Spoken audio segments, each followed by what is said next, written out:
Nice. Well, you either have the, the money for the real one. No, I got the shirt. This is fake. Sure.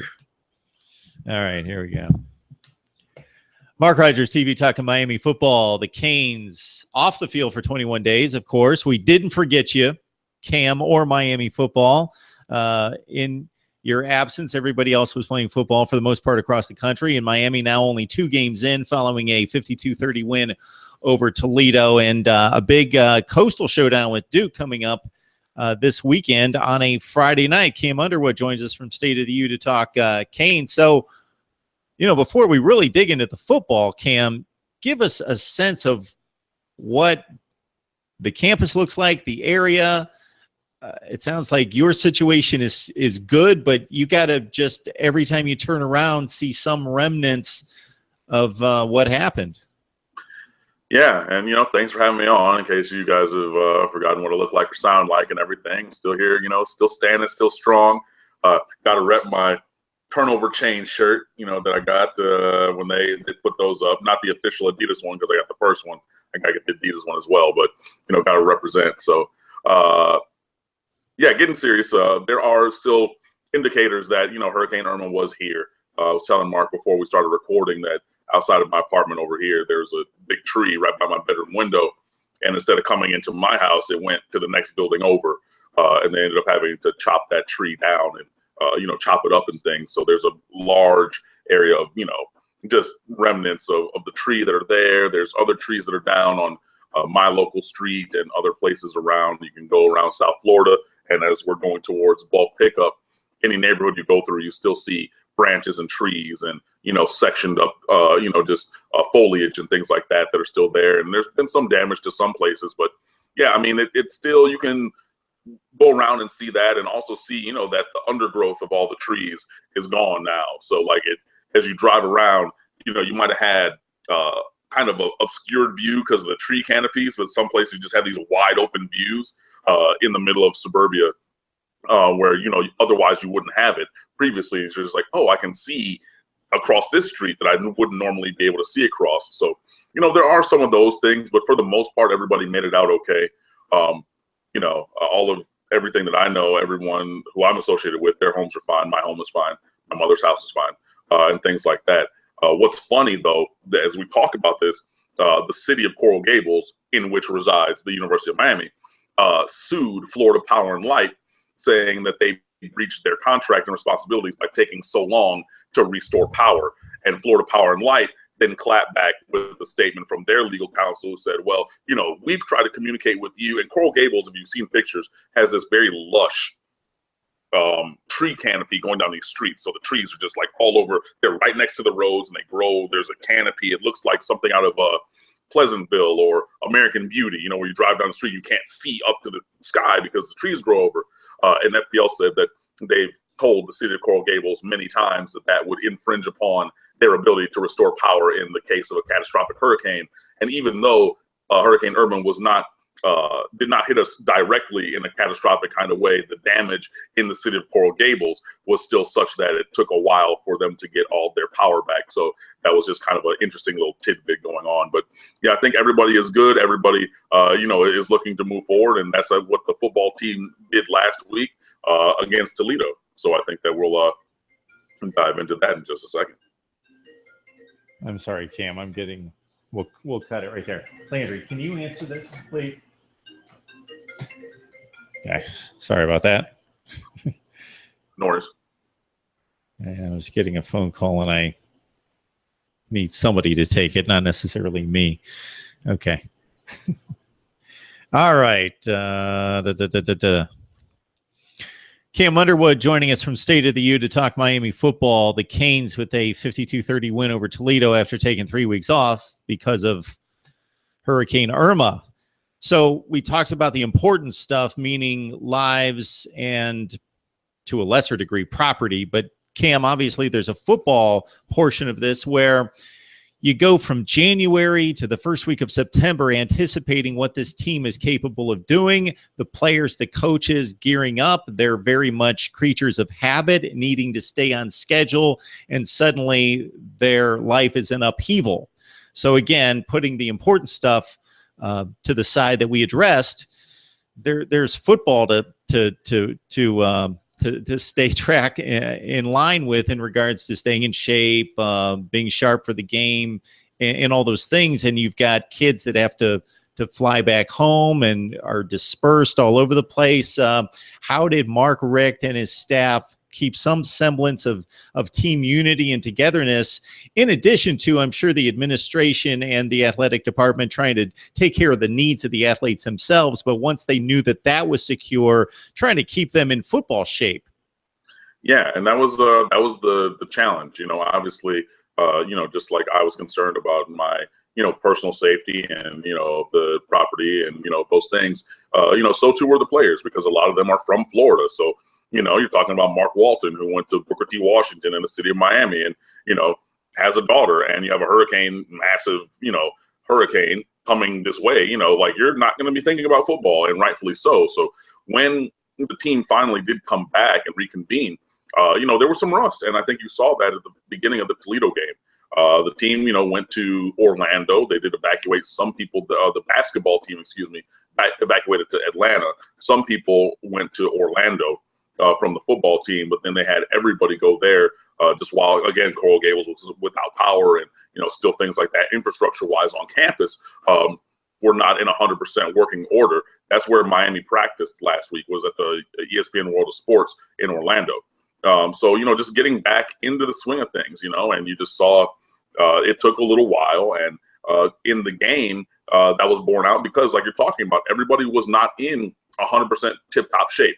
Now, they're still young athletes. They're collegiate people. You're talking 18 to 23, so they're not like super fat and out of shape like myself, but they're not in prime premium game shape. So there was a little bit more rotation on the field than you would normally see, maybe, especially on the defensive side of the ball, where they would play, they would go into that second string defense pretty much every drive, every other drive, just to keep the bodies fresh. So I think that was an interesting a note to see, because, you could just look on the field and say, okay, if that Shaq Quarterman, Zach McLeod, and Michael Pinckney are your starting linebackers, and they wear numbers 53, 55, and 56, and you look on linebacker and you're seeing 34, 35, and something else, right off the bat that the starters are not in there, and that's emblematic of that rotation. So I think that was the biggest thing. But yeah, really just tried to come together as a football team and as a family to focus on moving forward to play the game. But it did take a little bit of time to shake that rust off, and I think you saw that in the second quarter of the game against Toledo, where Toledo outscored Miami 16-0 and then took that 16-10 halftime lead based upon that quarter.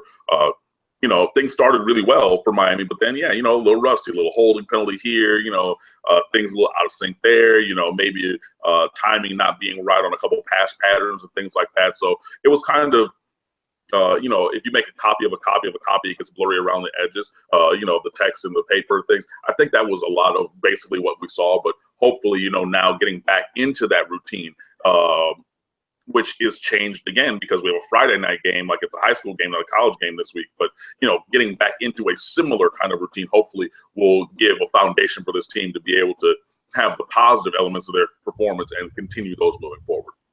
Cam Underwood from the State of the U joining us to talk Miami football, with Duke next on the slate, game number 3. And the aforementioned Mark Walton with an unusual game in that, how many times does the star running back, who has logged 28 career starts, hurt his ankle, only carry the ball 11 times, but it turns out to be a career best in yardage?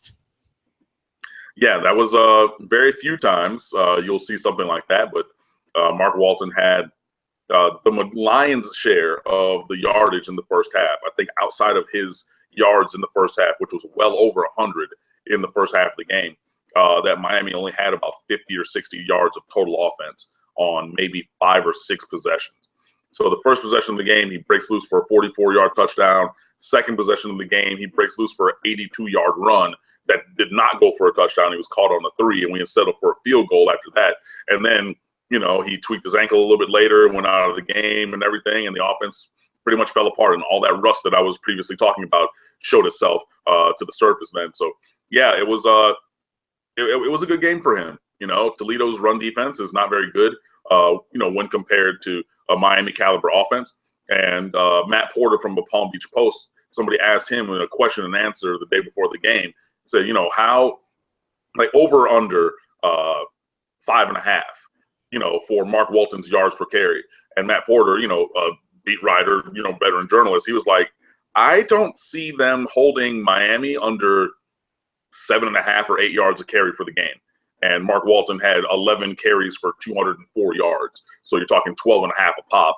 You know, Travis Homer had another solid game. He had a little bit lower yards per carry, but I mean, yeah, overall Miami averaged like 9.8, 9.4 something yards per carry on the game. Like, yeah, I mean, those, every time you hand the ball off, you're getting a first down, basically, unless you had a holding penalty. So, yeah, I mean, it was a very strong game. Further proof that, first of all, Mark Walton is indispensable for this team. And it was a panic mode when he went down, and you saw that on the timeline. And I actually just gotten home from a work event, and I was tweeting about the game, and you just no, you know, just cannot lose him. And the offense showed that for the time that he was out, not rotating out, but just out. And also, so it proved that he's indispensable to this offense and this team. And secondarily, that he's just really damn good. I mean, Mark Walton is a top-tier college running back, and I don't care, you know, like, you can fight me about it and, you know, hop in the comments and, you know, just say, hey, Cam, you're wrong. But, like, you're going to be wrong if you say that Mark Walton is not a top-tier, I mean, top 10 college running back easily. Could probably make the argument that he's top 5-ish, but, I mean, definitely a top 10 running back, which when you have 130 Division I teams and you have teams with, like, Nick Chubb and Sony Michel and at Georgia, where you might even have two guys in that elite level, Mark Walton's name should be up there with everybody. I know we've only played 2 games, but if you're talking about early season Heisman contenders, based upon stats, based upon what he's done on the field, Mark Walton's name needs to be mentioned at this time. Will it remain like that? Who knows? But currently, there's nothing that you can tell me that would make me think any differently. So absolutely indispensable player, absolutely a fantastic player, catching the ball, blocking, and obviously running the ball. So yeah, getting him going in a good way is a good thing for Miami. Duke isn't typically the statement game for a Heisman race, but considering they're 4-0, considering it's a big matchup in the Coastal Division, and it's a standalone game, meaning that if you want to watch College Football Nation is going to be zeroed in on this game. There's not going to be 25 games going on at the same time, and all the major networks are showing games like some of the even big games on Saturdays. You have that selection or that option. If you're watching college football, you're watching Miami and you're watching Duke on that particular night. But I wanted to get to the wide receiver situation. Braxton Berrios with a big game against Toledo, 5 for 105 and a touchdown, 55-yard play as well. Christopher Herndon as well. But Ahmmon Richards, what's his status? Do we know anything at this point? That's a very good question. The wide receivers have been doing a good job, and including the tight end Christopher Herndon, who, for my money, is the best tight end in the ACC in that group.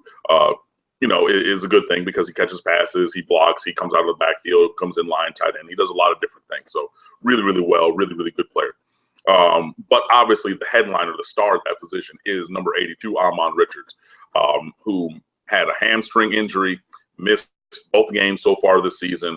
I don't know what the rehab status was for him over the hurricane break, you know, the 2 weeks in between, you know, before the team got back to practicing in Orlando in the days before last Saturday's game against Toledo. But Mark Richt on Sunday or Monday, I forget which day, but he said that, first of all, Mark Walton with his tweaked ankle, he will be okay, and he's probably going to play on Friday night.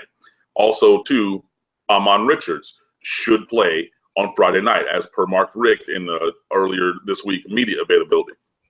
And I think that that changes the game on offense because Ahmmon Richards is that good where, I mean, even if you have B-plus level wide receivers, you put in an ace, you know, like 100%. Like, this guy is an All-American. He's one of the best wide receivers in college football. You know, speed, routes, hands, everything that you size, anything you want from wide receiver, Ahmmon Richards has it. And you add that to the rotation, and you have guys who've already been playing well. So now if you put Amon Richards on one side with Lawrence Cager on the other, or Mike Harley on the other side, who's been doing well as a true freshman, with Braxton Berrios, who had his first career 100-yard game last week, just like you mentioned, in the slot, or Jeff Thomas, breakout star from the Under Armour All-American game, one of the fastest players in college football. You put Richards with, we'll just say Richards, Thomas, and Harley on the field at the same time, with Walton in the backfield and Herndon at tight end. I don't think that Duke has athletes to cover that. And yeah, they might tilt their coverage over to take away 82, but then you got to deal with Harley and Thomas and Herndon in the seam and Mark Walton if he runs it or if he leaks out of the backfield or if we run a screen. I just don't think that they have the talent across the board, the physical talent, the athleticism to deal with that. And when you start now dealing with the rotation, now you have a Dayall Harris who had a touchdown last week against Toledo. You have a Lawrence Cager. You have, Braxton Berrios. You have, Daryl Langham, who had a huge game in the opener but didn't really do much last week, played, but he didn't get targeted. You have 7 deep at wide receiver. But again, when Amon Richards is on the field, he's automatically, hey, what's he doing? Where's he going guy? Because you have to pay him that kind of attention, because if you don't, cue up the band and change the scoreboard, because you're going to put points on the board. And getting him back is going to be really, really huge. So, just recapping that, Walton with the ankle should be good. Amon Richards, according to Mark Richt, should be playing this week. And I think that's going to be a positive thing for the offense. Cam Underwood, State of the U, joining us just in time to preview Miami's first big game of the season, taking on Duke, of course, the ACC opener for the Canes, with Duke a couple big wins under their belt. When you look at Northwestern, they completely throttled the Wildcats and took out North Carolina by a field goal last week. We haven't spoken, Cam, since Malik Rocher was named the starting quarterback, and obviously he's got 2 games under his belt. One against a totally overmatched opponent. The next one, we knew this would be a sneaky, decent matchup against Toledo, one that would provide some challenge and adversity at some point, and it did. Your thoughts about Rocher's play? First half, Malik Rocher is or has been bad, and I don't really think there's any two ways about that. In both games, just leaving a lot to be desired. From accuracy, from just missing guys down the field. There was a play in the Bethune-Cookman game where somebody was just, there was a couple plays where people were wide open and he didn't even look that way. And that's a thing. But second half, Malik Rocher has been an All-American caliber player.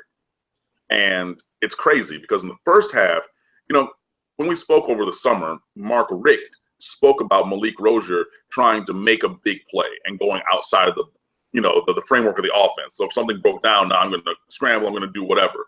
And Mark Richt wanting Malik Rocher not to do that.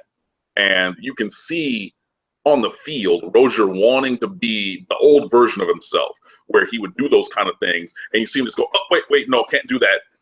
And in the first halves, it's been check down Charlie, like one read or a half a read, and then I'm throwing it to the flat or to the swing route to the running back. Like I'm not even going to sit there and look at anything because I don't want to press the issue even to wait for my second and third read because I don't want coach to bench me.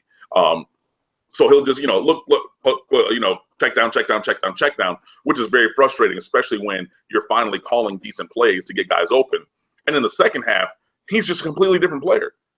If you watch the second half of that Bethune-Cookman game, Miami came out, zip, zap, zoom, touchdown, zip, zap, zoom, touchdown. Same thing against Toledo. And it's mind-boggling to me that it's the same guy who's playing so disparately in halves of games. And that leads me to believe 2 things. One, it's maybe a lack of confidence in the play calls or something on the Rocher side. And secondly, I just don't think that Mark Richt is really calling plays until he gets halftime adjustments in there. And if we're 15, 16 games into his tenure here, which means 15, 16 games of him calling plays, I don't want to continue to see this kind of a thing. I don't want it to be where we're waiting into second halves to see the offense come alive or things in the passing game open up, because everybody knows that Mark Walton is the franchise. Everybody knows that Mark Walton is the centerpiece of this offense. So they're going to load up against the run, which means that this week against Duke, we're going to have to pass the ball to open up running games, or running lanes, I should say. Georgia Tech, Florida State, which is, I skipped over them, but they're not this week, but next week, and like very close in the future. We're not going to be able to just hand the ball off 3 yards in a cloud of dust. And the pairing of the apparent lack of confidence from Rozier and the lack of a cohesive game plan and play calls from Rick in the first halves of games is something that gives me pause, because we cannot afford to have slow starts all year long. As we go into ACC play and you're going on these road games, I know it's not the toughest schedule in the world. It's not the schedule from 2 years ago when we had Florida State and Clemson but these are college football teams also, and they have scholarship players as well. And if you spot them a touchdown, 2, 3 touchdowns in the first half, now you're just making it more and more difficult to climb uphill. And I don't want to see that. So, I think the pairing of quarterback and coach needs to step up. But if we see the second half version of both Malik Rozier as quarterback and Mark Richt as play caller, if we see the second half versions of them from the Toledo game and the Bethune-Cookman game throughout the rest of the season, I think we'll be in a good spot. So for me, and I'm openly somebody who did not want Malik Rozier to start. I wanted N'Kosi Perry, and that did not come to pass. So I am a tough critic, but he's been solid to me. He's been, maybe a B plus. Especially with the second half of that Toledo game, he was dealing. Like, he was absolutely on fire, like NBA Jam on fire. But I want to see more of that on a consistent basis. So not the random, oh, hey, wow, you finally hit a deep pass to Daryl Langham. I want to see things on a more consistent basis. And I know people are going to look at his statistics and then come back at me with that and say, well, the numbers are great. And yeah, they were. But, when you're going 11 for 13 and basically all checkdowns in the first half, it's like grade inflation. Like, yeah, the numbers look nice, but they're empty calories. So, Malik Rozier's been good.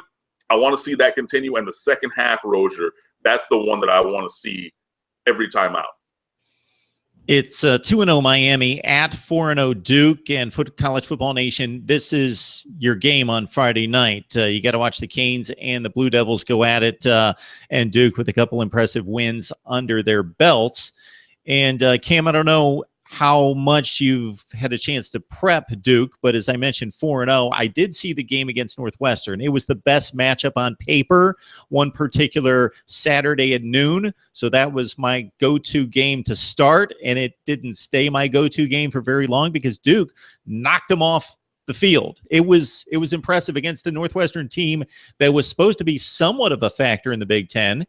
And with an experienced quarterback back and Justin Jackson back at running back, one of the better backs in the nation at Northwestern, and Duke completely outclassed them. So we've had this discussion about Coastal Division opponents, especially outside of Virginia Tech, where there's a discrepancy in talent. It's not a huge gap, but it's significant.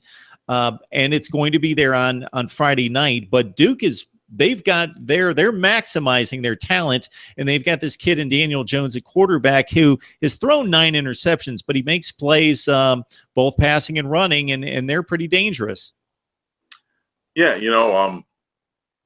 there are teams that have talent, and Duke is one of them. Obviously, the pinnacle on talent in the Coastal Division is the Miami Hurricanes, and that is without debate or controversy from anybody.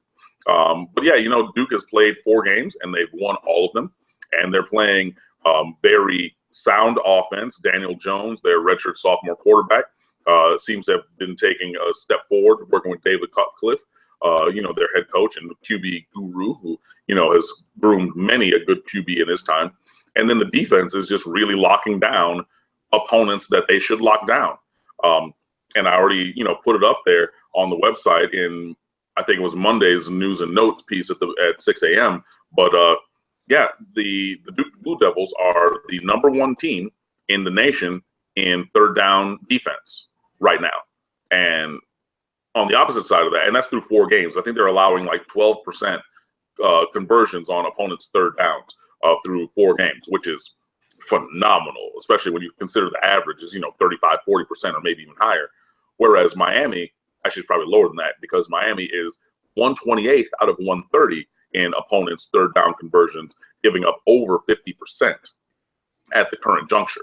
So if you look at one stat as something, to get off the field on defense and stay on the field on offense, that's one, that sticks out like a sore thumb. So, yeah, I think that Duke has as much talent. They probably are more talented than every team that they played. And it's been showing like that, which is really, positive for them, and something that definitely makes me not wary, but want to focus on this game. I did not get to see any of the other games, but, just reading recaps and looking around, seeing those kind of things. So, yeah, Daniel Jones does have some talent, and that's something that we're definitely going to look at. And the defense, while I think undersized as compared to Miami, and again, not as athletic compared to Miami, has been playing absolutely lights out. And I don't know if the way that they're playing now is the new normal for Duke, or if this is like the ceiling and they're going to have a regression to the mean, just like that. You remember when Dwayne Wade hit all those 3-pointers in a row? Like, it was like 9 of 13 over a couple of games, and all of a sudden the next few games he missed like all 12 that he took, because you're not that kind of shooter. I don't know which way it's going to go with Duke, and I think that Friday night is going to be a big step towards everybody understanding which way it's going to go. But I think it's going to be an interesting matchup. Definitely high school football time, 7 o'clock on Friday. So everybody who's home is probably going to be watching that game because, there is no other college football game at that time. But it's going to be a really interesting matchup. And it's definitely one that I don't want to overlook for the Hurricanes because, while we are the more talented team in pretty much every game we're going to play this year, you have to go out and perform like that. And this is going to be the first big test of that this season. Yeah, my money's still on Duke being roughly a 500 team in the ACC and about 7-5, maybe 8-4 with its 4-0 start overall here in 2017. Cam Underwood joining us from State of the U to talk Miami football each and every week, or as much as we can possibly track down Cam, with Miami, of course, having to take off that 20-day break because of Hurricane Irma, and coming back with that 52-30 win over Toledo and getting ready for Duke on Friday night. So we talk college football exclusively here, but sometimes matters are weighty enough that they gain the attention that just cannot be ignored. So on Wednesday night, University of Miami President Julio Frank released the following statement regarding the FBI probe into corruption, money laundering, wire fraud in connection to NCAA basketball recruiting at the University of Miami, of course. And here's just part of the statement here, that the U.S. Department of Justice announced that the indictments of 10 individuals involved with men's college basketball across the country on charges ranging from bribery to wire fraud. So, Cam, you're on top of this story as much as we possibly know at this point. It's only been out there for a few hours. So what are your initial thoughts about what you've heard to this point? Yeah, it's been out for a while. Oh, it's been more than a couple hours. It started yesterday. When the Department of Justice arrested 10 people. No one from the University of Miami was arrested, but people from around. So if you've seen Chuck Person, the former Indiana Pacer who went to Auburn, who was an associate coach there, he was arrested. A coach at Southern Cal was arrested. A basketball coach at Arizona was arrested, and another school as well. I forget which one. And then some other ancillary people, financial managers, AAU, coach director of a AAU program, things of that nature. So basically it is just saying that there have been conspiracies that have gone on to funnel money to players.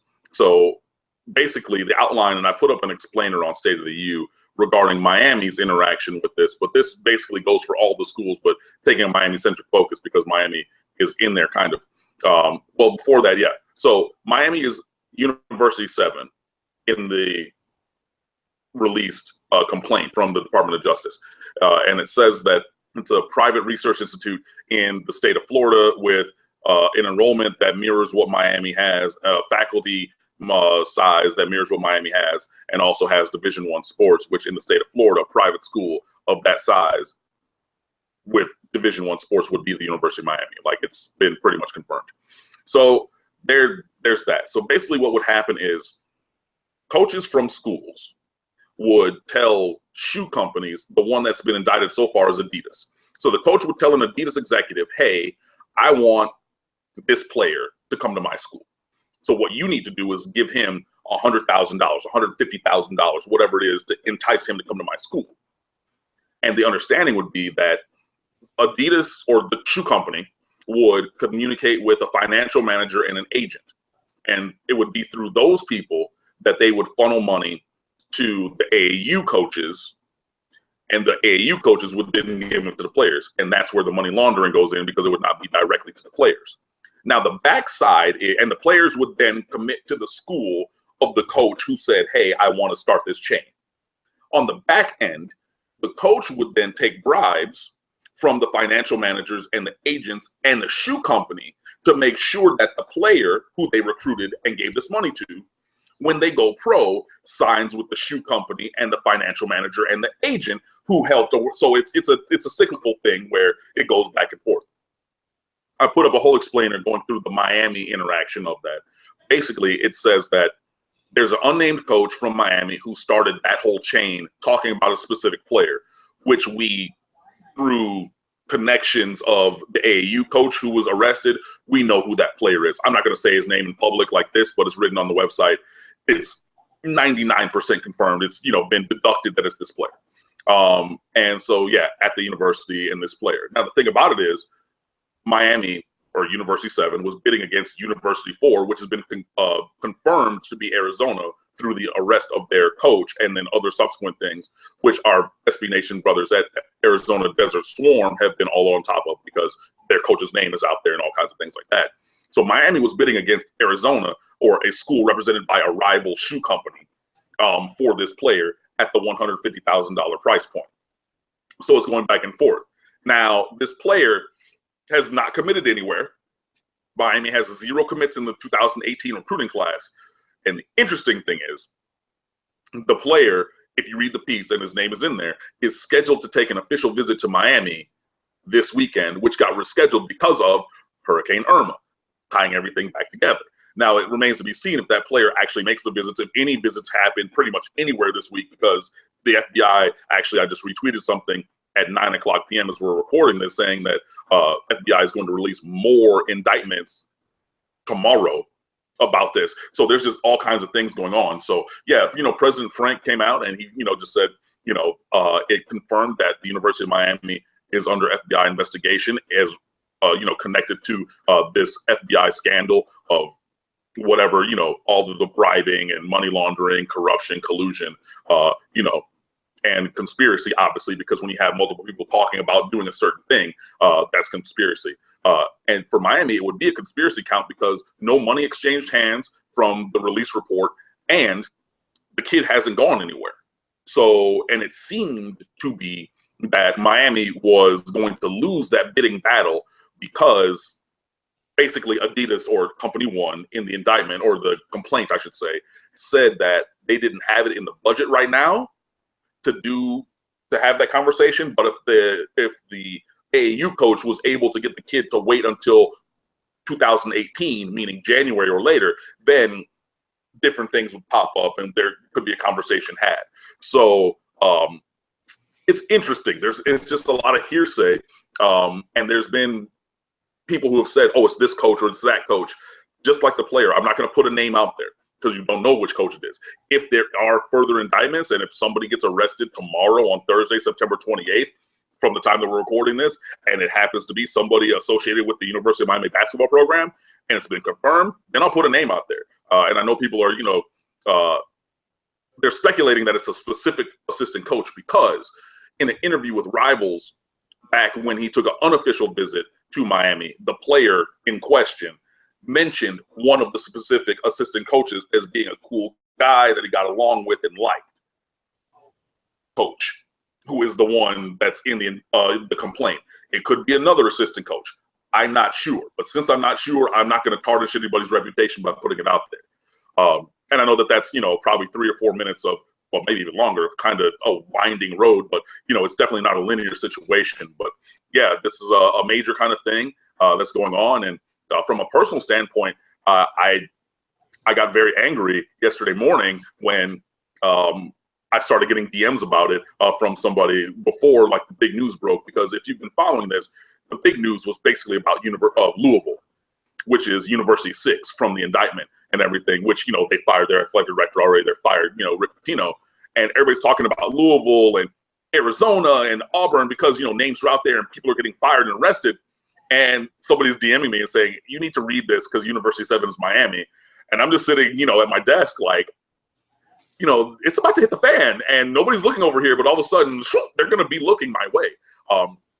And I don't like having to cover this kind of stuff. And I dealt with the Nevin Shapiro scandal. And, Mark, you've known, and we've spoken off air that, this is supposed to be State of the U coming out season. Like, Miami's supposed to be a really good football team. We have great content. We have good contributors. Like, I've been hyping up this season in terms of blogging and writing and running this website for years. And it sucks that there's something like this going on. It feels like they're, trying to kill my joy. But, I was here through 58-0 to Clemson. I've been here through 500 seasons and Al Golden and losing bowl games every year for a decade. And I'm not going to go anywhere. So I'm going to be here. But I'm definitely saddened and personally angry that I have to do these kind of things and talk about this and cover this. But it is a ongoing situation. It's a developing story and definitely one that we'll stay on top of at State of the U. So, we'll put up as much stuff as we have. We'll, when things have been reported and, all the commentary and analysis that you can look for, we're going to try to have for you on State of the U. But that's kind of the lay of the land right now in terms of Miami's involvement with the FBI probe into money laundering, collusion, corruption, and conspiracy in terms of college basketball recruiting. And when there's anything else to say or be said or known, then, we'll be on the website saying it. So be sure that you check it out. So I'll cut it right there. It doesn't sound like there's anything else that needs to be stated there. So I can cut us right there and send that to you first and foremost. So you can go with that. I just have a few other hangouts, and then I'll get that to you in the next, hour or so. Yeah, that's fine. I know I always go over my 30-minute window when we talk. I stack them up on Wednesday night because of my schedule. So no, it's all good. But like I said, I appreciate it. So I'll look next week, same time, I guess. Yeah. See, being at ESPN all day, doing what I do, which isn't related to the content, but we put the content on the air. I just, like you said, it's all Louisville. So I had no idea. I just knew it only makes sense that this is going to spin and there are going to be other coaches and other universities that are going to fall. But I didn't know that the information was out there. Oh, Nike's offices got subpoenaed today and their grassroots recruiting because there was like the top Adidas exec and then like basically the recruiting grassroots like events exec who was already been indicted, and similar people were subpoenaed at least over at Nike just today. So for all those Nike schools are saying, yeah, it's just Adidas and they're cheating and nobody else is. Maybe they should wait before they touchdown dance on this one. That's all I'm going to say. I can stop recording. Yeah. Anyway.